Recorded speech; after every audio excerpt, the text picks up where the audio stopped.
नमस्कार। ज्योतिष आपके लिए में आपका स्वागत है। मैं श्री राम स्वामी। आज हम चर्चा करेंगे गुरु शनि युति के बारे में और गुरु के मकर राशि में संचरण के बारे में। गुरु और शनि दोनों ही आकार और गुण धर्म में बड़े ग्रह हैं। जब इनकी आपस में युति होती है तो देश और दुनिया के ऊपर इसका बड़ा ही विशद प्रभाव पड़ता है। इस योग को ज्योतिष में महापरिवर्तन की संज्ञा दी गई है। ये योग 240 साल में एक बार होता है।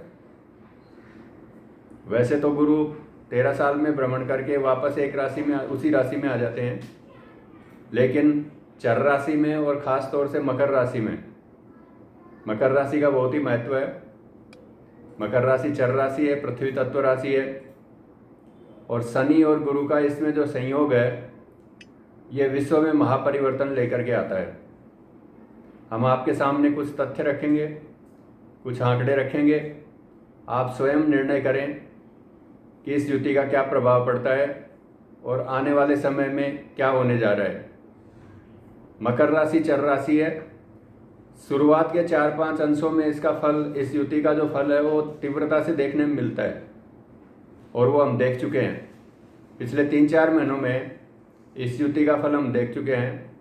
कोरोना ने कितनी महामारी फैलाई है, हाहाकार मचा है और कितनी मौतें हुई हैं। ये इस युति का परिणाम है, क्योंकि मकर राशि जो है ये शनि की स्वराशि है और बृहस्पति की नीच राशि है।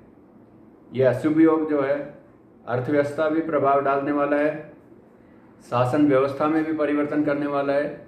इसीलिए इसको महापरिवर्तन की संज्ञा दी गई है। इससे पहले ये युति 1780 में हुई थी।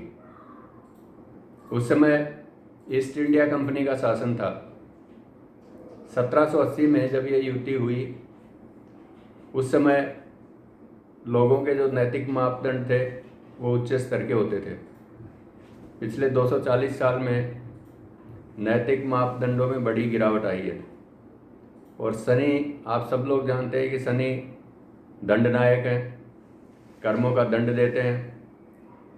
तो नैतिक मापदंडों में, कर्मों में जितनी गिरावट आई है उसका फल उतनी तीव्रता से देखने को मिलेगा। 1780 में पिट्स इंडिया एक्ट आया था। उसके आने से सीधे तौर पर ईस्ट इंडिया कंपनी से हटकर ब्रिटिश हुकूमत के नीचे भारत देश का शासन आ गया था। ये एक बहुत बड़ा परिवर्तन था।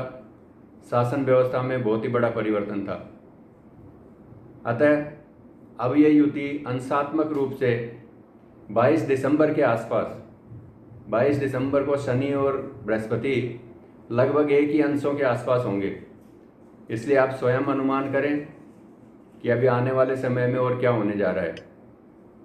दूसरी चर्चा जो है शनि का मकर संचरण, मकर राशि में। मकर राशि शनि की सहराशि है, चर राशि है, पृथ्वी तत्व राशि है।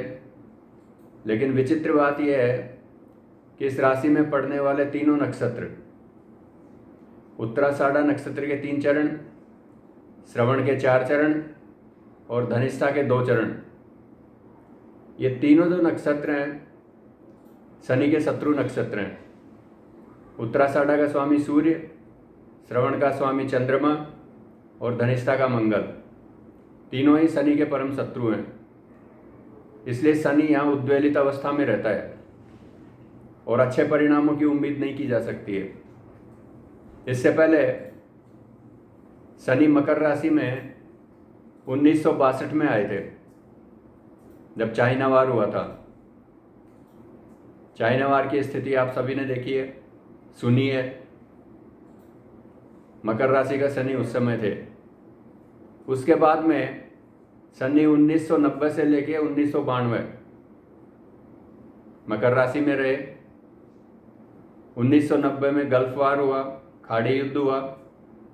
1991 में सोवियत संघ टूटा और 1992 में हमारे देश में बाबरी विध्वंस हुआ और उसके बाद दंगे भड़के। इनका परिणाम आप देख चुके हैं। अभी जनवरी 2020 से शनि मकर राशि में चल रहे हैं। अभी 6 महीने गुजरे हैं, अभी 2 साल का समय बाकी है। गुरु शनि की युति भी बाकी है। अभी गुरु वापस धनु राशि में से मकर राशि में आएंगे और शनि के साथ संयोग करेंगे। आप स्वयं अनुमान लगा सकते हैं कि आने वाले समय में अभी और क्या होगा।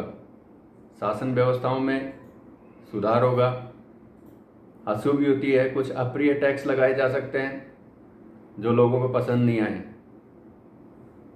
अर्थव्यवस्था में परिवर्तन आ सकता है, पूरे विश्व का मानस पटल बदलेगा।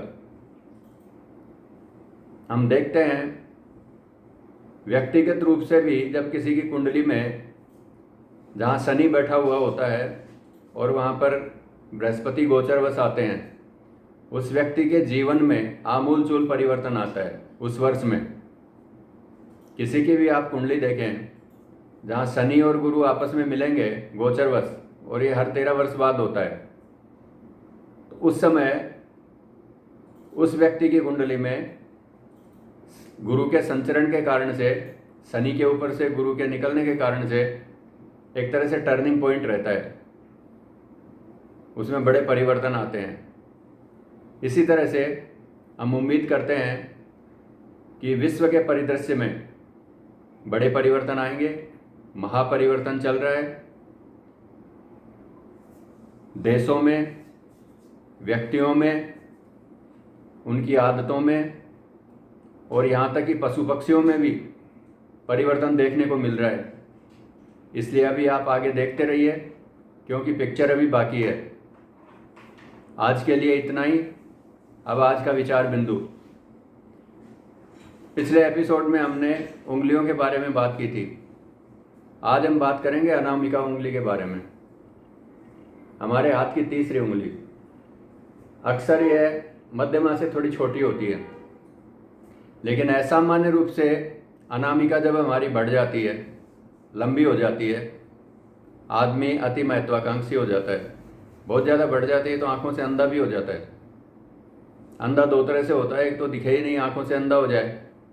दूसरा अंधा होता है अहंकार से। उस आदमी के पास यश प्रतिष्ठा इतनी बढ़ जाए, पैसा इतना आ जाए कि आदमी अहंकार में डूब जाता है और अंधा हो जाता है, आदमी को आदमी नहीं समझे। पित्त का प्रकोप बहुत ज़्यादा बढ़ जाता है। इसलिए आप किसी की भी व्यक्ति में ऐसे उंगली देखें, आप स्वयं अनुभव करें उसके व्यवहार से और उसके रहन सहन से, आप इस चीज़ का अनुमान लगा सकते हैं। अगले शनिवार फिर किसी नए विषय के साथ में आपके सामने प्रस्तुत होंगे। तब तक के लिए आज्ञा दें। जय मां पीताम्बरा।